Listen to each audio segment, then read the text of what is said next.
New York is the city that never sleeps, and neither does Sal Licata. From Flushing in the Bronx to the Meadowlands in MSG, Sal sounds off on the biggest sports news of the day. Welcome to WFAN Daily with Sal Licata. Welcome to a special edition, a bonus edition of WFAN Daily. It is a pleasure to be joined by Jon Hurwitz, who, of course, has risen to fame here with the creation of Cobra Kai, a co-creator. It has been a tremendous series for years.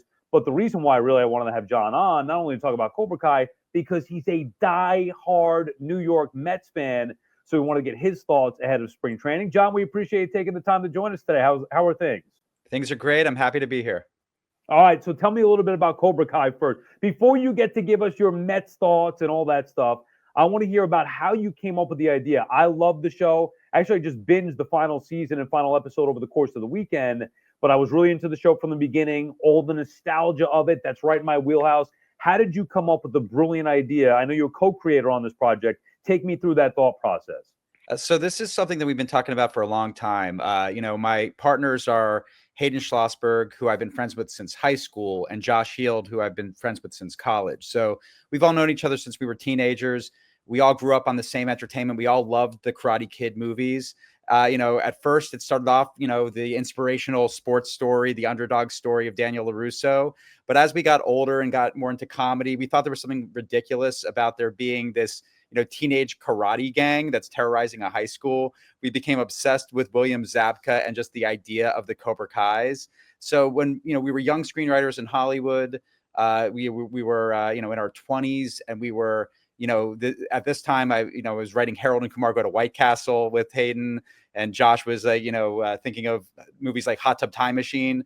But we always had Karate Kid in our hearts and loved the idea of, at the time we talked about it as a movie. We're like, maybe we could do this movie called Cobra Kai, which would examine what happens to the bully from your high school. But Johnny Lawrence was the bully in everyone's high school. We all knew Johnny Lawrence. So that's where it really started. And then fast forward a bunch of years later, we see Netflix doing shows like Fuller House, and we see Stranger Things with like the 80s nostalgia. We're like, hey, that idea that we had all those years ago, maybe that's a realistic thing that we could do.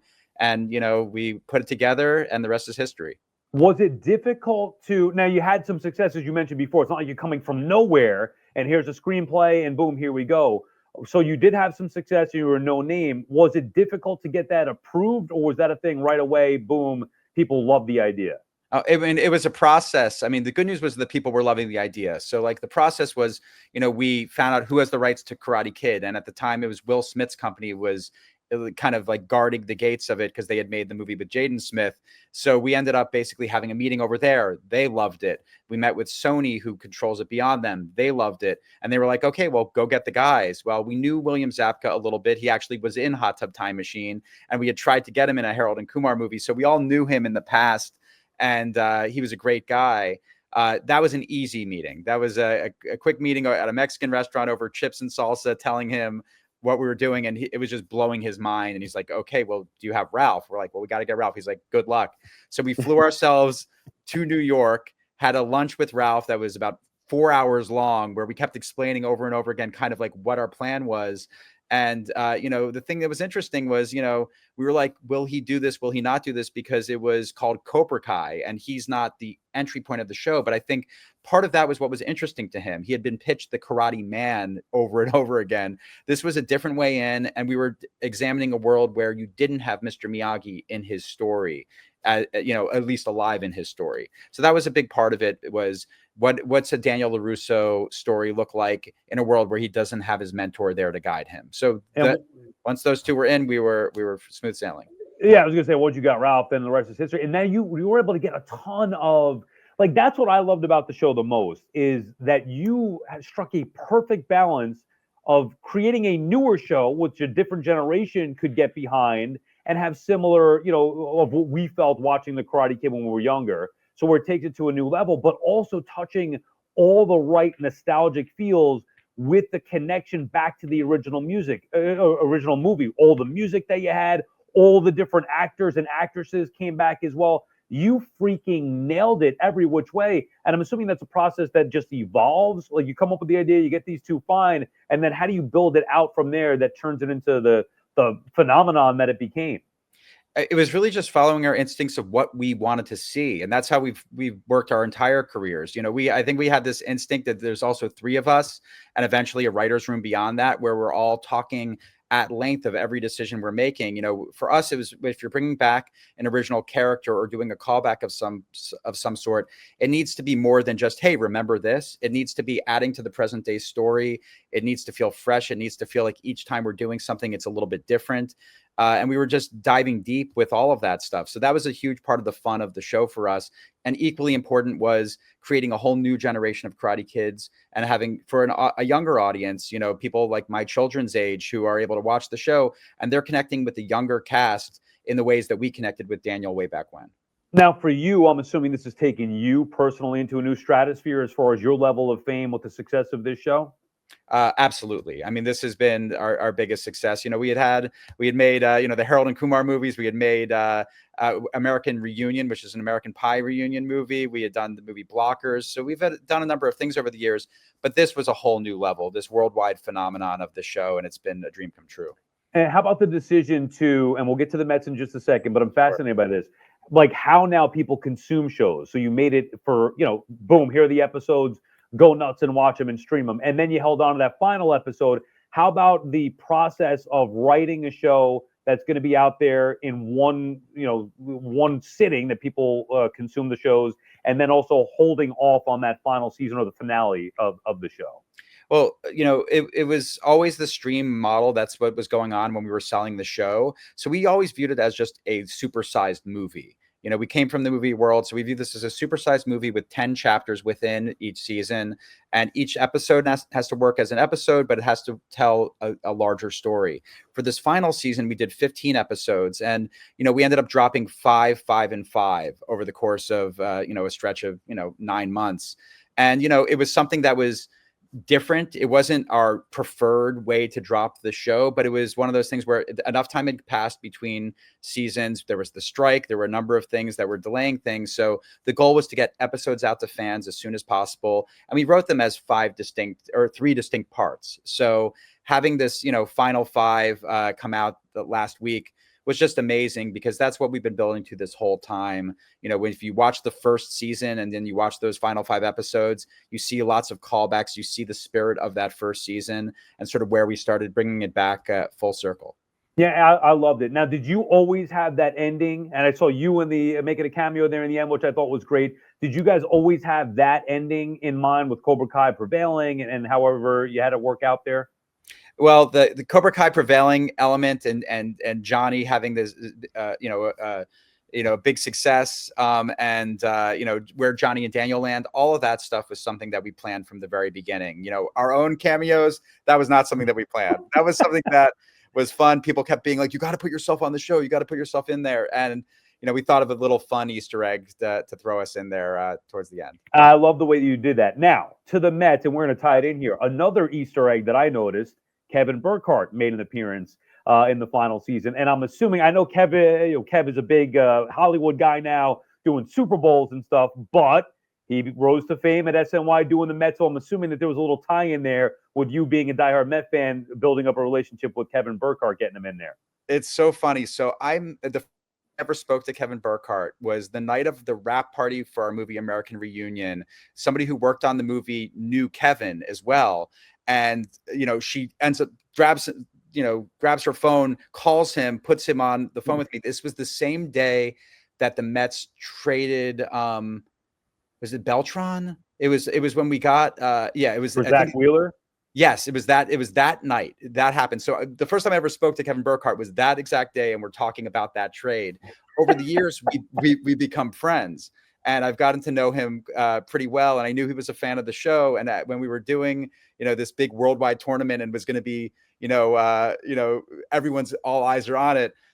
I called up Kevin. I said, "Hey, man, would you like to pop on here?" Obviously, I've been a giant fan of Kevin's since the SNY days. I watch SNY all the time. So it was a real treat to have him on there.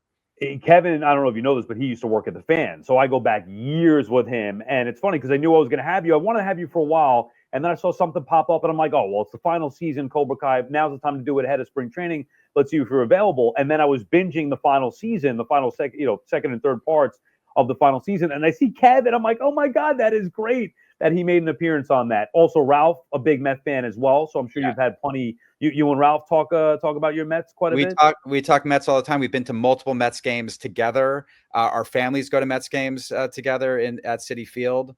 It's, we talk about the Mets all the time. So you're from where originally in New York, I'm assuming? I'm from New Jersey. I'm from New Jersey. Okay, fine. Yes. And now, how did you become a Met fan?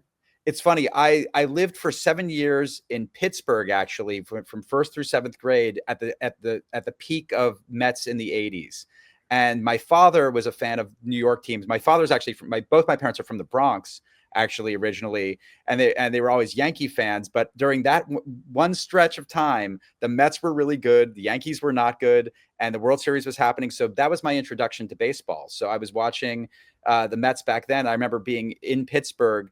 I would wear a Doc Gooden jersey to Mets Pirates games there as everyone yelled at me. I was like an 11-year-old kid, and everyone was screaming in my face about the Mets suck. But I've been a diehard Mets fan ever since '86. That's so great. I love that. Three River Stadium. I mean, man, I remember watching those games as a young kid. I never went to that stadium, unfortunately. All right. So where are you at right now? The Mets get Soto. Take me through your thought process of how excited you were with Juan Soto. Oh, this is the dream. I am beyond thrilled about the Mets right now. First of all, a big thing for me is I have a daughter who's 14 years old, and she's gotten into the Mets the same way that I have. She's as passionate about the team as I am. Her middle name is Shay, actually. So I kind of forced the issue early on, but I'll just never forget that day. I just, this whole offseason has been both amazing and maddening because, you're just constantly checking your phone. Is Pete going to sign? Is Soto going to sign? Like all that stuff. Mm-hmm. So I just remember the moment that the tweet dropped, I started screaming. I was like, Elizabeth, get down here. And we all just we were just dancing around the house, just screaming and yelling so excitedly. It was a dream come true. Gives me goosebumps even hearing that. Soto's the magnitude of this, he's got to go out there and perform, but to get a young superstar in his prime with where the Mets are at and taking him away from the Yankees. Oh my God, it's never happened before. Are you a Met fan that hates the Yankees, John? Where are you at with them? I'm not a Met fan who hates the Yankees. I'm a Mets fan who loves the Mets. My dad is still a Yankee fan, although he likes the Mets too, but he's still a Yankee fan. So I can't hate on it. I hate them the most when the Mets are horrible and they're great. But now that we're at a stage where, the Mets and Yankees, when we play heads up, the Mets are clearly the better team. It's not even a question at this point. So, right. Right now I kind of feel bad for the Yankees. It was shocking that they made it as far as they did last year. But, the Mets were the class organization of New York.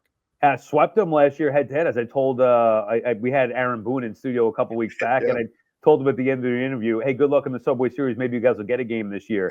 All right. So, how about Alonso coming back? I know I could follow along with your tweets, so I know you're excited. What are your thoughts on Pete Alonso? I am so thrilled. I felt that this was the logical thing this entire time.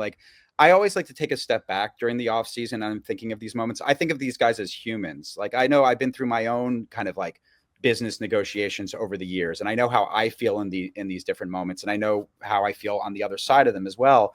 For Pete, it was very clear. Anyone who's been following the Mets all this time knows that Pete is, genuine, wears his heart on his sleeve. A lot of times, he loves the Mets. He bleeds orange and blue. And I felt this whole time he wanted to be back.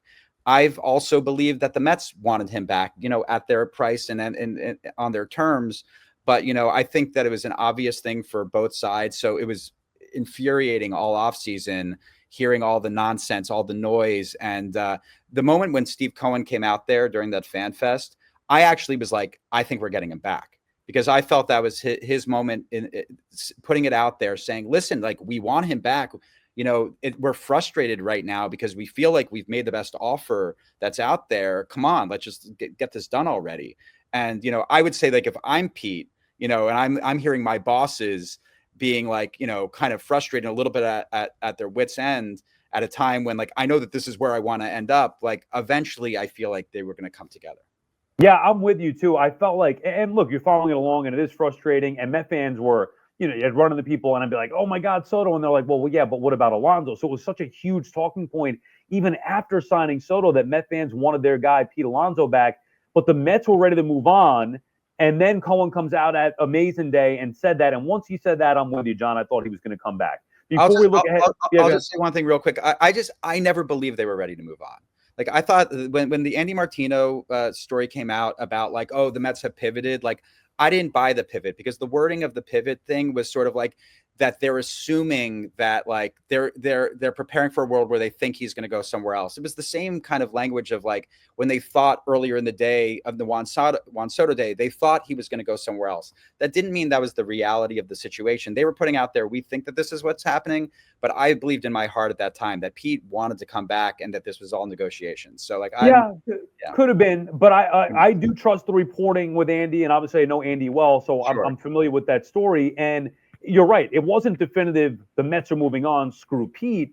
But it was, the way that I took it was, they made their best offer. They believe, because he keeps turning it down, he's going to sign elsewhere. And then ultimately, for the good for both, for Pete, as he gets paid the $30 million, which is the highest first baseman in baseball this year.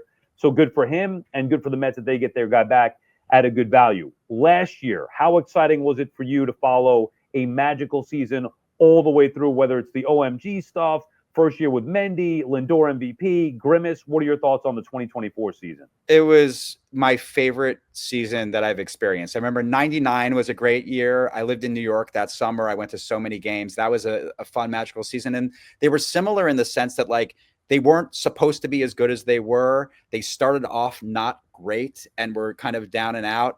And I mean, last season, I just remember there being the moment where it's funny. I remember talking to Kevin Burkhardt, like, right before the turnaround, and saying to him, like, what's going on here? Like, and we both were just like, this is not going to get better anytime soon. We're in the long haul of it being just bad as a Mets fan. This was when Lindor was not playing well early in the season. And just, I was actually at the game. I went with Ralph to the game with our families, the JD Martinez walk-off home run game. We were there in person. And that was sort of Grimace was the day before that. And I just remember the whole ride ever since then was just magical and fun, and just it kept building on itself in all the best possible ways. Do you like the higher expectations? Because part of the charm for last year, or 99, which was one of my favorite seasons, so I'm with you right there. I'm 45. 99 was like my peak going to games. I like that team better than 2000. Yep. Do you like the higher expectations going into, like, this season, or would you rather have the lowered expectations like last year? I like the high expectations because I want our team to, like, I want our team to be stacked. I want our team to, like, look really good. And I think they showed a lot last year that made me feel good. Like, I'm entering this season feeling like, obviously we got Soto, we have Pete back. I want to see Alvarez take that step forward. He has all the potential in the world. I want to see Vientos continue the magic of what was there. Lindor just needs to be Lindor. Maybe we get McNeil back, to play like he did second half. We'll see. JD Winker, like, I love that energy. I'm curious about Siri just because, he seems like a spark plug, kind of personality in the Winker mold, but a different kind. Like, there's a lot to be excited about for this team. So I like entering with high expectations, but it's going to be stressful. Yeah, last year it was great. Now it's real. What about the dynamics, you being in LA? You live the majority of your time in LA? I live in Los Angeles. This is where I live. When I'm not filming outside of Los Angeles, this is where I live full time. So okay, so how was it with the Mets versus the Dodgers last year? Did you get to go to those games? There's smack talk out there. What's that like? I went to the games. There's plenty of smack talk, especially for my daughter. It's so funny because, like, she's a Mets fan growing up in LA in a school where the Dodgers are the best that they've been in forever. Yeah. So, but she likes to mix it up with the other kids, but she's having kind of that experience that I had growing up with the Mets as underdogs and being a little bit of an outsider. and still like sticking to your guns and being passionate about the team. So yeah, there's a lot of smack talk out here. We went to all the games. Anytime the Mets are in LA, I try to hit every game I can. Certainly the playoffs, I hit every game, and it's the best. And how's it challenging with your schedule, which I'm sure when you're on a project, it's got to be tough to watch and follow all the games. How does that work for you throughout the course of a season?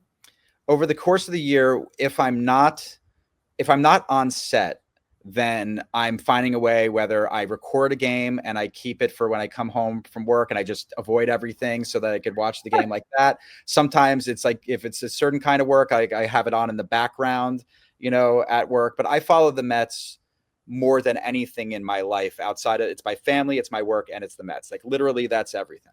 I freaking love that. I could feel that it's real. Like there are certain celebrities, Hollywood guys that are like, yeah, I'm a Mets fan, but I can see through it. You are legit. You're going to spring training. When are you going to spring training this weekend? I'm flying. My daughter and I are going on Thursday. So we're going to, hit up the practices on Friday and the first 2 games of the year. We're going to hopefully see Juan Soto's first at bats in a Mets uniform. Now, do you get like the special treatment? It's okay to admit it. Like, are you getting, Steve Cohen, they watch the show. Where are you at as far as your celebrity hooking you up with the Mets or the players themselves being fans of the show? Well, it's my first time like going to spring training, so I've never had that experience before.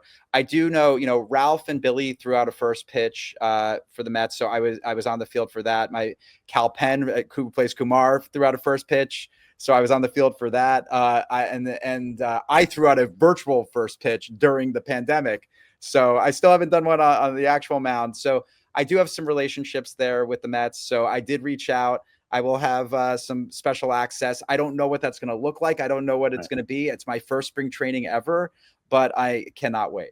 That is freaking awesome. Your daughter's going to have a great time. It is great. I've only been, I've been a couple of times, but it is a great experience. Much more intimate, there because there's not that many people there. An intimate setting, and you're starting to get set for the year. In season, how often do you come back and go to games? Is it just business related when you're in New York, and then you'll try to go to games if they're in town?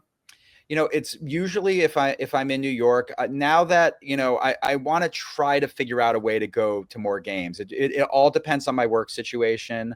My most fun thing last year was my daughter and I went to the Phillies Mets. We went to Philadelphia and went to those Mets Phillies playoff games because my brother-in-law, who's also a huge Mets fan, lives in Philly. So he and his family, deal with the stresses of living in Philly, but being huge Mets fans. So we traveled back. We were at those Mets Phillies games in Philadelphia, and that was electric and insane. Did you do any of the home playoff games last year with the Phillies? I wasn't able to do that. No, because it was the weekends. My daughter was in school. So, but the thing that I will say that was really crazy was I'll never forget the Pete home run night. So that game obviously was so frustrating all the way through the game. And my daughter and I, we had to be at a dinner at this restaurant that night. So we had the phone, I like to watch the game in the real way. And we had it on the phone. We're gathered around the table watching that game. And it goes down to, it's the final 3 outs. And I said to her, okay, this is the end of our season. Let's go over to the bar area. And she and I sat at the bar where they had the TV for real. And we're sitting there and we're holding hands the whole inning. And as it unfolds and and then Pete hit, and I remember saying, this may be Pete's last at bat as a New York Met, but he has a chance to do something to change all of that right now. And I'll just never forget him hitting the home run. And we just got so excited and tears just rolled down her face. And it was that's a moment I'll never forget. And I'll say I had already purchased my Phillies Mets tickets. So it was all riding on that. It was either first thing tomorrow morning, we're flying to Philadelphia, or that all goes away and the season's over. So Pete hits that home run, we win that game, and then I was on a flight to Philadelphia the next day. That is an incredible. I have goosebumps hearing that story and remembering that moment. So what an emotional freaking moment. The whole year, you couldn't even write something like that, John. No. I don't care what kind of creator you are. The whole year, every at bat, is this going to be his last? The pressure with Pete. Down to that, he screws up the fly ball. Before that, the pop foul that he drops, comes up with the season on the line. It was either do or die, and he hits that freaking home run. Unbelievable. That is just unbelievable. Yeah. You can't write that. You can't write that. No, 100%. That's the dream Hollywood ending. It was impossible to have written that. what's the next project here moving forward? The big one. I love. By the way, I do like Harold and Kumar. I've been into that American Reunion. I didn't even know that you were on that, but I was looking you up before, so I did see that. Obviously, Cobra Kai was a great hit. Even the other one? Obliterated. Yes, I like that show. Obliterated. Is that coming back? Oh, that's not coming back. That was the best. That show. It came out like right after the strike, the writer's strike. It didn't have the promotion that it needed, but it had a lot of eyeballs. And every time I talked to people who saw it, people loved it. I loved making that show. As of now, no plans for it to come back, but who knows, maybe down the road. But as of what's next, we have a bunch of things that we're kind of cooking up. I have nothing that I could announce just yet. That we're toying with some things in the Karate Kid, Cobra Kai universe. We're toying with things that are outside of that universe. We've got TV, we've got movies. There's a movie that we're producing this summer that has not been announced yet, so I can't say it, but my hope is that very soon that gets announced. But yeah, something that Hayden and I had written the script for many years ago, and we're producing it this summer. Last one for you, John, and we do appreciate the time, and it's been fun talking some Mets with you. Do you think without getting into specifics if you're involved in it, but do you think that there's more to tap into the way that you guys did with the nostalgia for Karate Kid, maybe more along those lines of other 80s hits or maybe early 90s, stuff like that? 100%. I mean, that's something that we think about a lot. I think it all comes from the approach that you have to that work. With Cobra Kai, that was coming from a place of love. It wasn't like a cynical sort of studio being like, okay, what do we have? How do we make money off of this? This was literally just passion from fans, trying to put out there what we'd want to see. And we have ideas for other things in 80s properties. And, we'll see if that's, part of the future as well. Awesome, John. Hey, next time you're in New York, if you ever want to come by either the SNY studios or come hang out on Fan, we'll put you on the Fan this time for real. You come in and hang out, get in studio. We'll talk some Mets, chop it up whenever you may be in town. This was a pleasure talking to you. We appreciate the time. Good luck with all your projects and good luck, of course, to your Mets. Awesome. Let's go Mets.